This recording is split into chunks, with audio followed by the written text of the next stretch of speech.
30% daripada kanak-kanak berinteraksi melalui media sosial tanpa pemantauan ibu bapa, manakala 60% kes serangan seksual melibatkan kanak-kanak. Alam cyber telah menjadi sebahagian daripada kehidupan dan penyumbang ke arah kemahiran intelektual. Dengan teknologi yang sentiasa berevolusi, dunia dalam talian kini boleh diakses pada bila-bila masa melalui peranti elektronik. Sebagai ibu bapa, anda perlu sedar bahawa anak anda boleh terdedah dengan ancaman seperti buli cyber, seksual, menjadi ketagihan internet, terlibat dengan permainan dalam talian yang melampau serta ke arah penipuan dalam talian atau scam.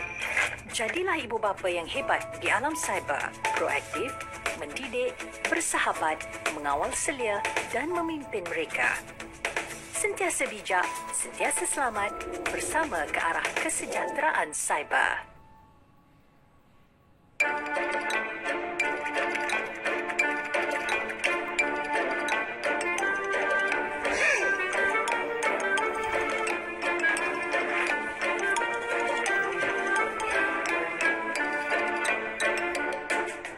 Cepat-cepat nak pergi mana tu, bang?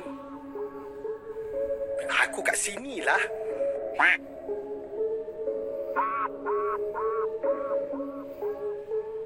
Aku tahulah kau comel, tapi kesihatan tu kena jaga. Kau tahu sekarang ni kan, kes dah banyak.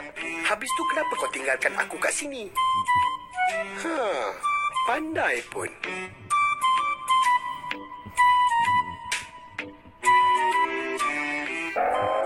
Oi!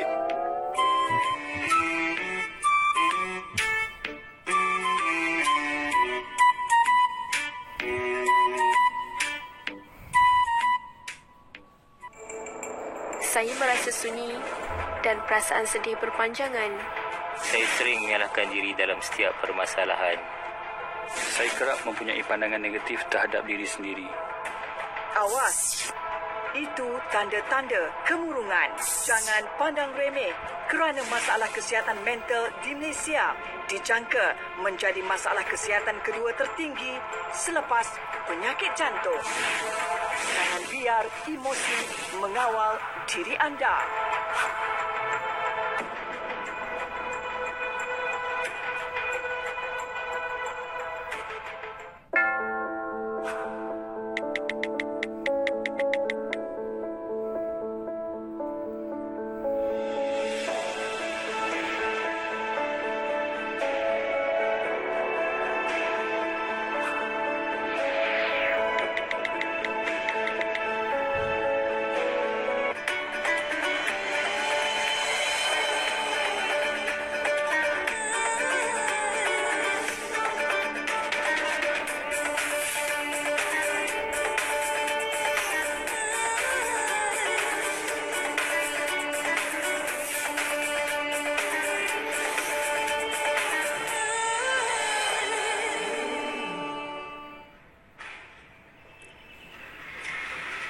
Bismillahirrahmanirrahim. Alhamdulillahirrabbilalamin. Wassalatu wassalamu ala asyrafil anbiya wal mursalin wa ala alihi wa sahbihi ajma'in, amma ba'd.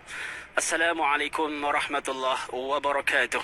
Sidang penonton yang dirahmati Allah sekalian, sekali lagi kami berserai langsung pada tengah hari ini, itu pada hari Jumaat. Pada minggu ini kami bawakan secara langsung solat fardu Jumaat dari Masjid Putrajaya pada minggu ini.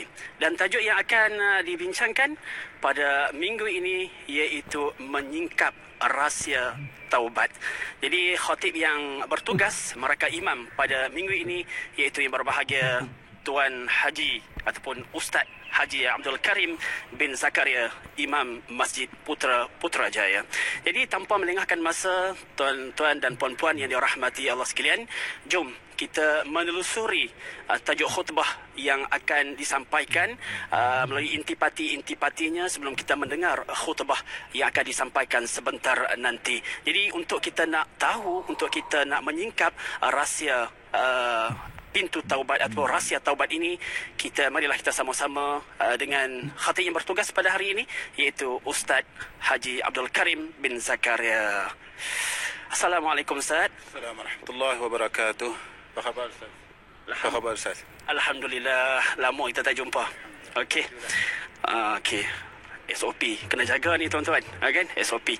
Jadi Ustaz, pada minggu ini kita khutbah kita khutbah kita bertajuk menyingkap rahsia ataupun menyingkap rahsia taubat itu sendiri. Yang mana taubat ini kita tahu bahawa salah satu jalan yang Allah berikan kepada umat Islam untuk bagaimana kita nak memohon keampunan daripada Allah Subhanahu Wa Taala. Jadi berkaitan dengan khutbah yang akan disampaikan pada minggu ini, apakah intipati yang Ustaz boleh sampaikan dahulu sebelum menyampaikan khutbah yang akan disampaikan sebentar nanti, Ustaz?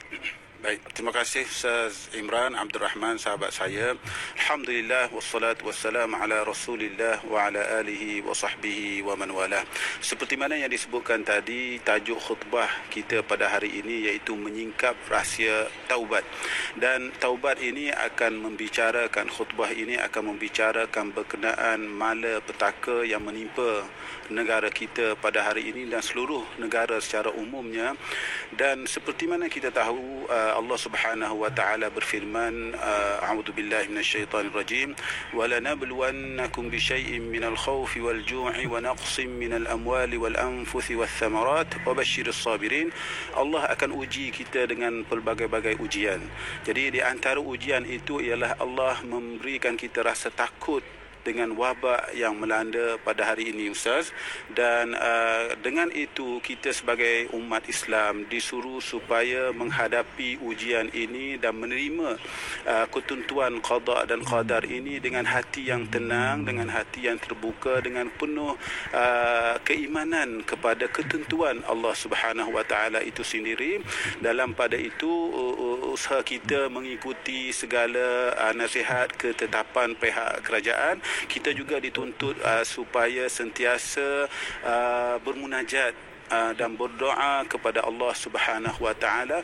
Selain itu, jangan lupa sidang penonton, kita semua dituntut supaya sentiasa bertaubat. Dan inilah yang akan kita bicarakan pada tajuk khutbah hari ini. Jadi tuan-tuan, puan-puan, jangan ke mana-mana, saksikan sama-sama tajuk khutbah menyingkap rahsia taubat pada hari ini, insya-Allah. Itu saja secara ringkasnya, Ustaz Imran. Baik, saudara penonton yang dirahmati Allah sekalian, terima kasih Ustaz di atas perkongsian intipati kepada kita pada minggu ini, insya-Allah. Baik, saudara penonton yang dirahmati Allah sekalian, begitulah sedikit sebanyak intipati yang disampaikan oleh khatib yang bertugas kepada kita pada minggu ini berkaitan dengan rahsia pintu taubat yang mana Allah Subhanahu Wa Taala berikan kelebihan kepada umat Islam untuk kita mendapat keampunan daripada Allah Subhanahu Wa Taala. Saudara nonton yang dirahmati Allah sekalian, maksudnya solat fardu Jumaat pada minggu ini ataupun pada hari ini pada 1:04 tengah hari bagi kawasan Putrajaya dan kawasan-kawasan yang sama waktu dengannya.